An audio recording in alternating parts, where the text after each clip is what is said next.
สวัสดีครับวันนี้ก็ได้ลูกมะพร้าวมา3ลูกนะครับซึ่งลูกนี้ก็จะเป็นลูกยาวๆยาวหน่อยนะครับในลูกนี้ก็เป็นลูกใหญ่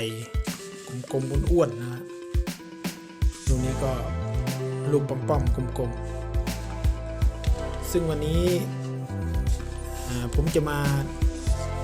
แกะเป็นรูปหมานะครับซึ่งจะเอาลูกยาวๆเนี่ยก่อนอื่นก็มาดูอุปกรณ์กันนะครับก็มีมีดคัตเตอร์ปากกา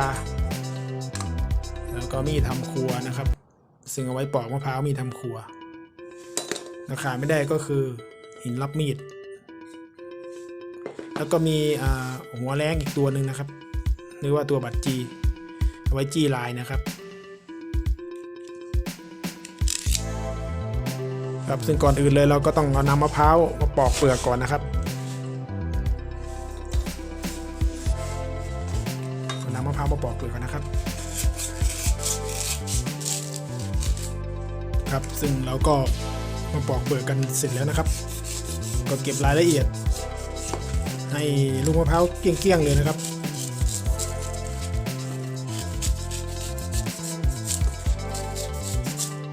ซึ่งจะง่ายกับการวาดรูปลงในมะพร้าวครับทำให้เกลี้ยงเลย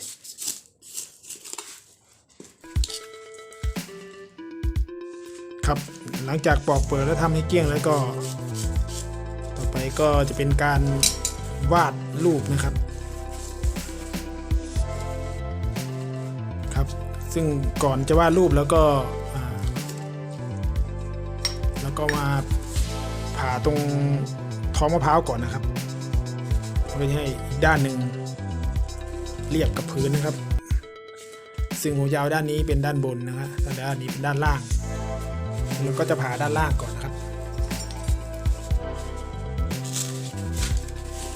ผ่าด้านล่างให้เรียบก่อนนะครับ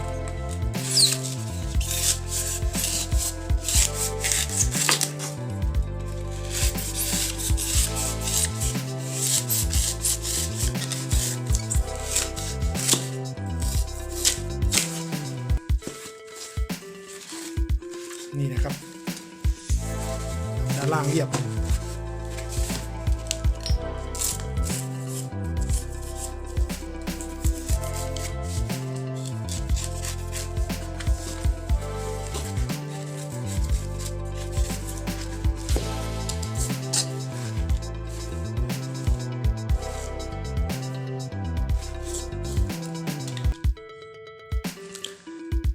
ครับ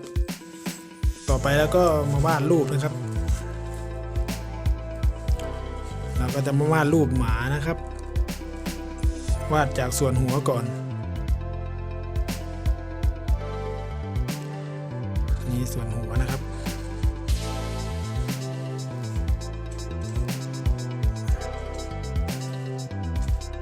ทีนี้จะเป็นส่วนหัวและส่วนปากนะครับ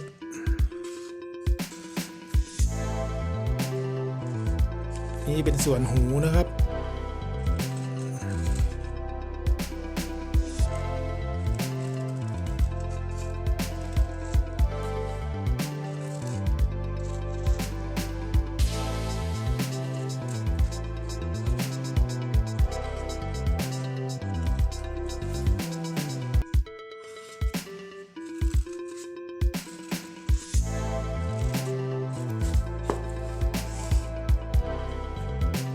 นี่คือตานะครับ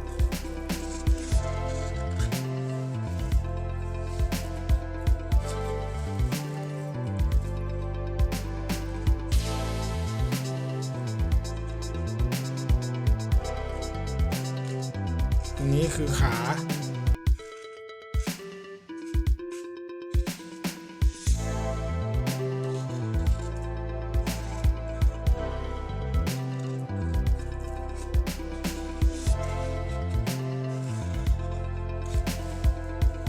นี่คือขานะครับตัวนี้คือหูนี่คือตานะครับขานี่เราจะเลยขึ้นมาตรงคางเลยนะครับขาหน้า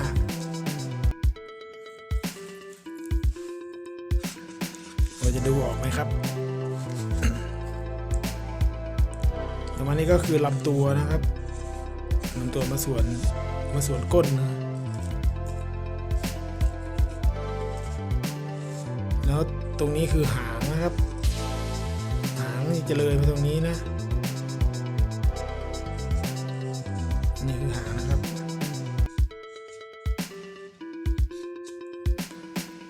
แล้วตรงนี้คือขาเริ่มมีเล็บด้านหน้านะครับขาหลังนะครับขาหลังจะเป็นอย่างนี้นะครับสำหรับด้านนี้จะเป็นอย่างนี้นะครับอันนี้คือหางนี่ก็จะขีดไว้อย่างนี้นะแล้วตรงนี้คือขา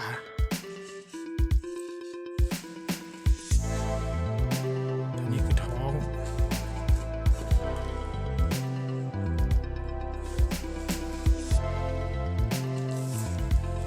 ด้านนี้ก็ทำเหมือนกันนะครับด้านนี้ก็วาดหูก่อน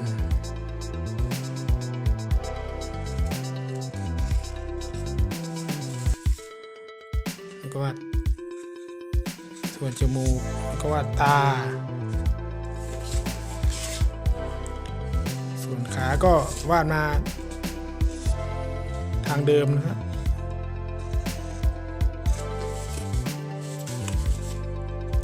นี่คือขา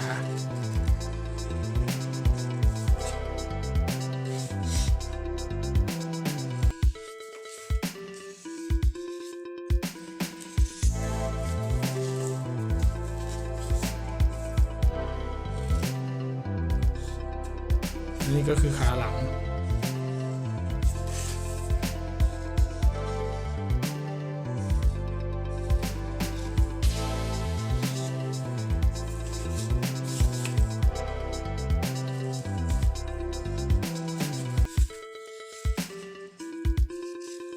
ส่วนด้านนี้ไม่วาดหางนะครับด้านนี้ด้านซ้ายนี่จะไม่มีหางเพราะหางมาด้านนี้แล้ว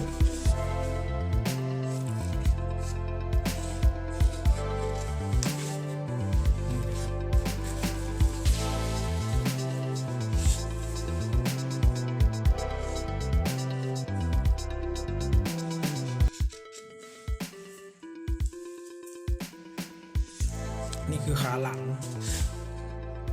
นี่คือรอยเล็บนะครับนี่คือรอย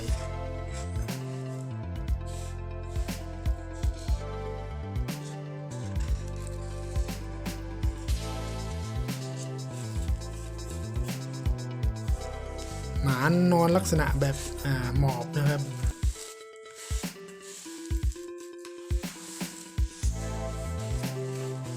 เราจะดูออกกันไหมครับ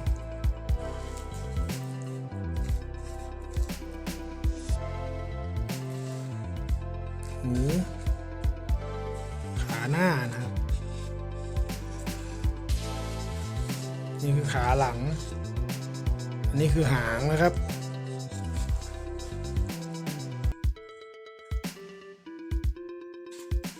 นี่ก็คือตานี่คือปากอันนี้ก็คือวาดพอคร่าวๆให้เห็นเป็นรูปหมานะครับต่อไปแล้วก็จะแกะตามเส้นนี้แล้วก็ตกแต่งให้เหมือนขึ้นนะครับ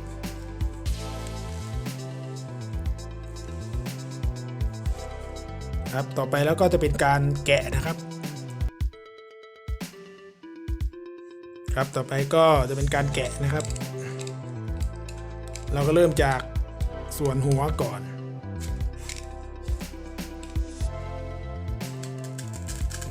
นี่คือเส้นหูนะครับขีดออกมาก่อนแล้วก็เส้นขานะครับขีดออกมาก่อนต่อไปเราก็จะมาปาดตรงนี้ออกนะครับ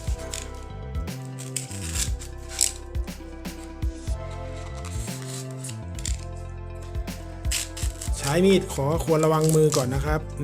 ระวังมีดบาดมือนะครับระวังให้มากๆเลยนะครับคือมีดบาดมือ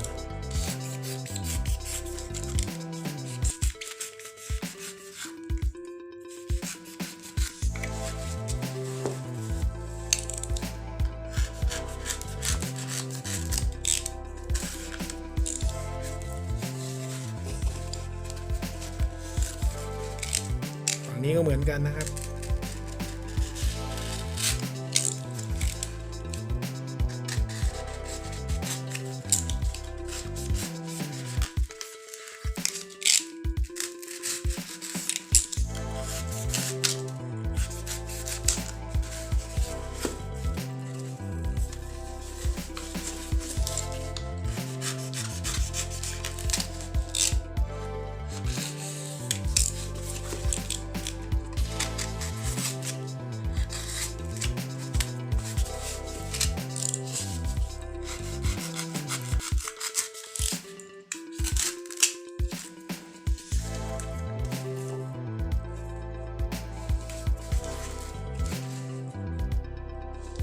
ต่อไปเราก็ทำส่วนดั้งนะ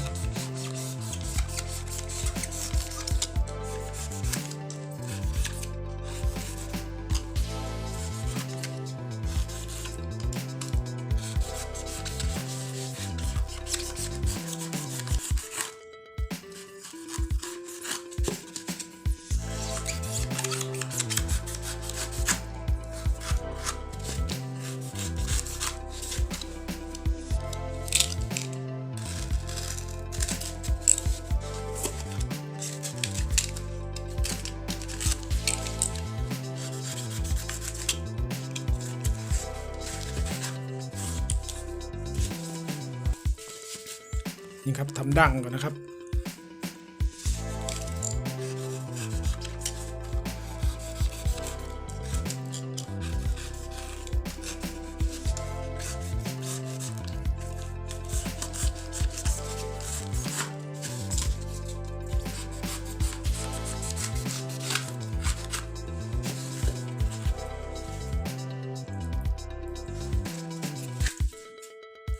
มันก็ทำให้เล็กลงนะ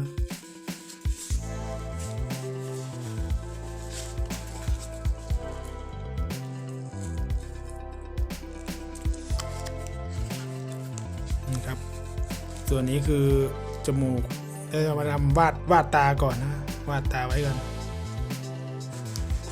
เพื่อจะหลงนะครับ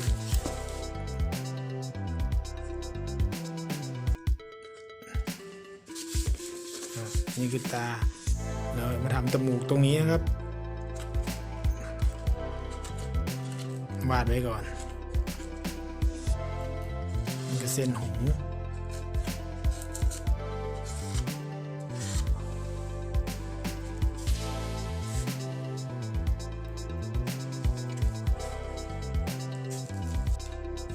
ต่อไปแล้วก็จะมากรีดเส้นนี้นะครับเส้นหูรอบด้านหลังนี้นะครับ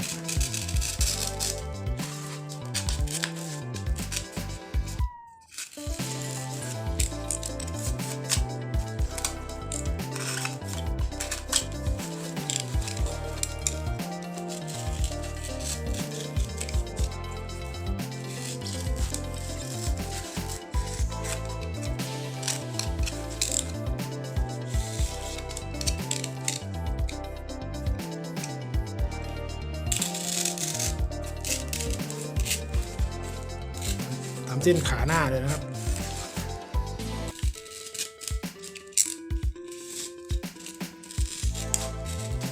อย่าเพิ่งกรีดลึกนะครับเส้นนี้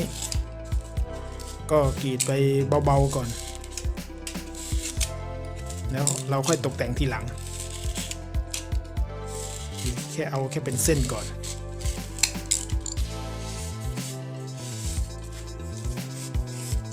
ส่วนที่เราขีดไว้ก็ลบออกก่อนก็ได้นะครับจะได้ไม่หลงเส้น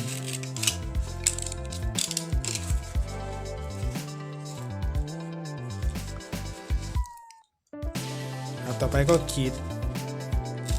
เส้นหลังมาเลยครับเส้นขาหลัง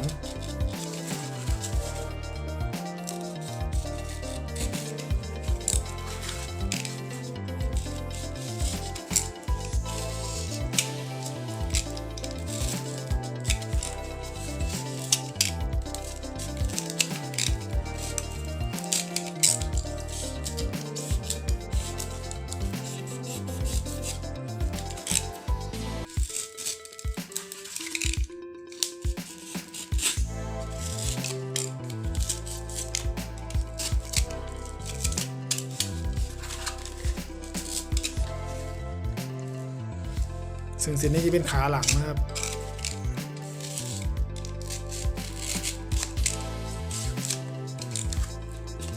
แล้วต่อไปก็จะเป็นเส้นหางนะครับ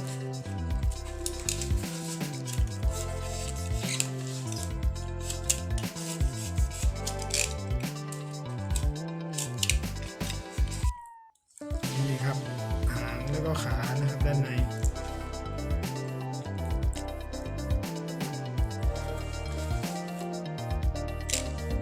พอเรากรีดด้านนี้เสร็จแล้วก็เปลี่ยนมาด้านนี้นะครับแล้วก็ดูเส้นกรีดหูก่อนนะครับ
ต่อไปเราก็จะมาตกแต่งตรงหูนะครับ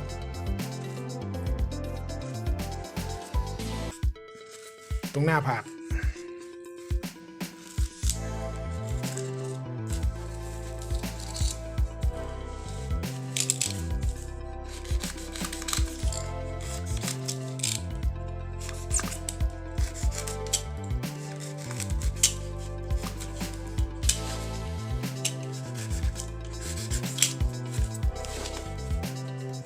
ให้แยกอย่างนี้นะครับ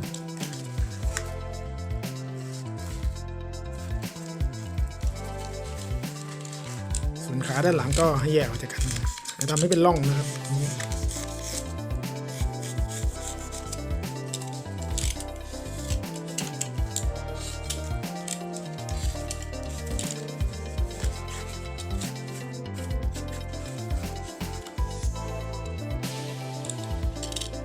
ครับ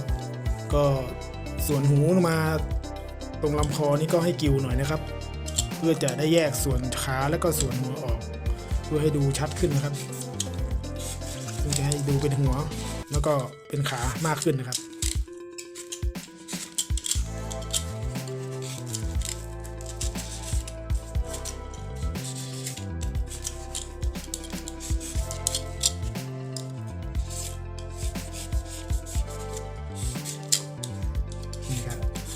ตรงขาด้านหลังนี่ก็ทำให้กิ่วนะครับกิ่วเพื่อจะให้ตัวนี้โค้งลงมาอย่างนี้นะครับตัวลำตัวโค้งลงมาแล้วก็นี่ก็ทำให้กิ่วหน่อย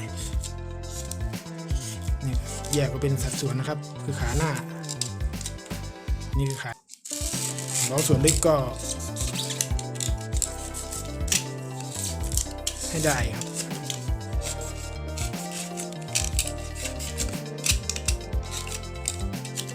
ก็ทำไปก็ระวังมือด้วยนะครับท่านใดที่กำลังแกะหรือว่าหัดแกะพร้อมกันไปด้วยก็ขอให้ระวังมีดนะครับสำคัญที่สุด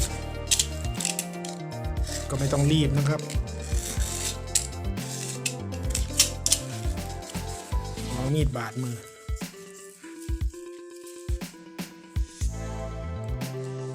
ผมก็จะขีดตามเส้นให้ดูนะครับ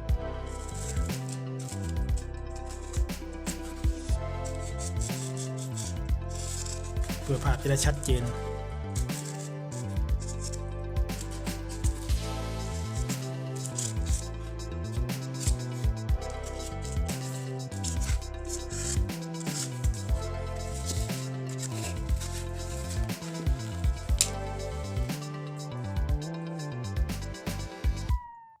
ต่อไปก็จะมาทำส่วนปากนะครับ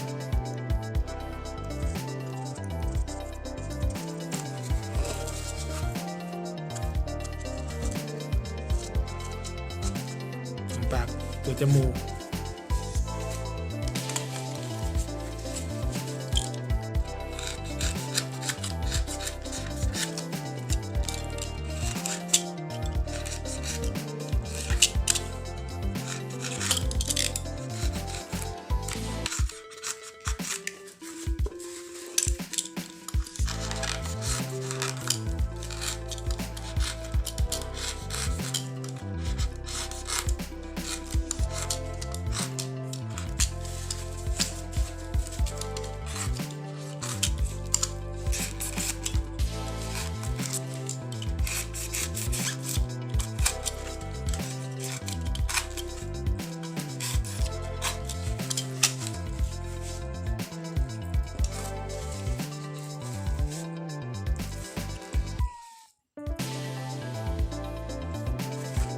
ครับทำปากก็ให้มันแหลมๆหน่อยนะครับ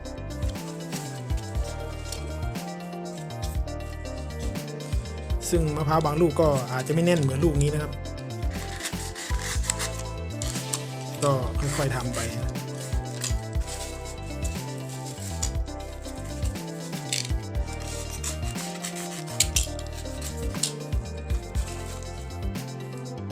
นี่ครับ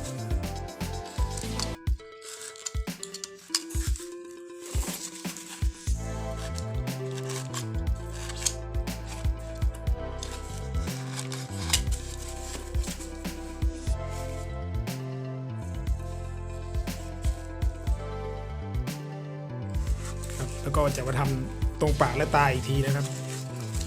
อันนี้จะแต่งให้คล้ายๆนะครับตอนนี้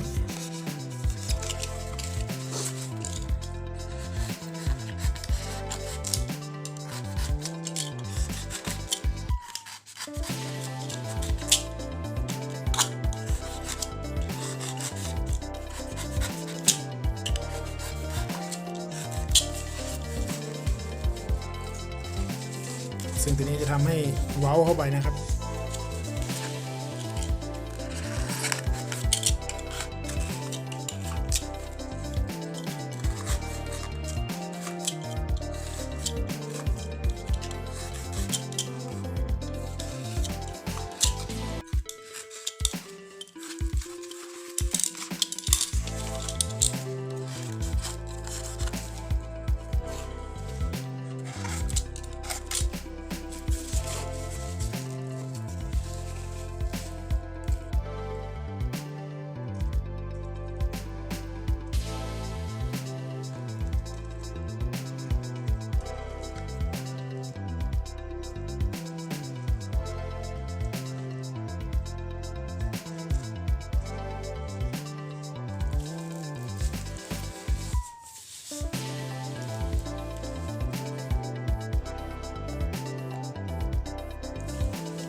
แล้วก็เราก็มาแต่งหูใหม่นะครับมันก็จะทำให้ด้านบนเล็กลง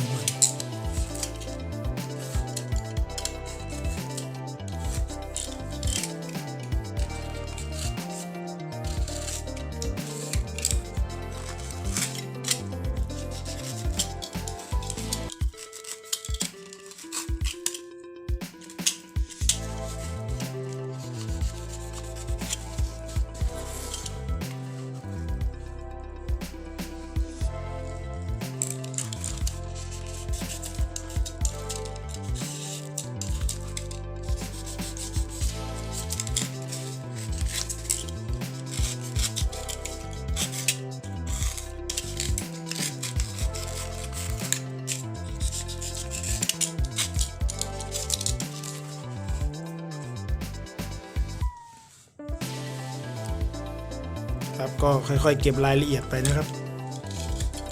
ก็เอาจนเราคิดว่าพอใจครับก็ตกแต่งไปเรื่อยส่วนไหนที่ยังไม่เหมือนเราก็นี่ครับนี่ก็เป็นรูปหมาเลยนะครับ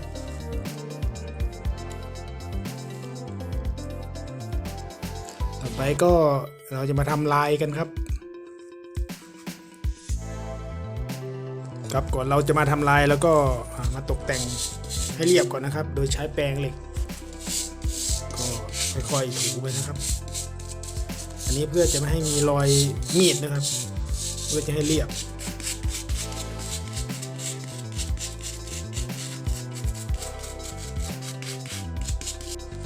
ครับเราก็ใช้หัวแรงหรือว่าบัตรจีนะครับทำเป็นลายตามเส้นเพื่อให้เกิดรอยไหม้เป็นเส้นขึ้นมานะครับ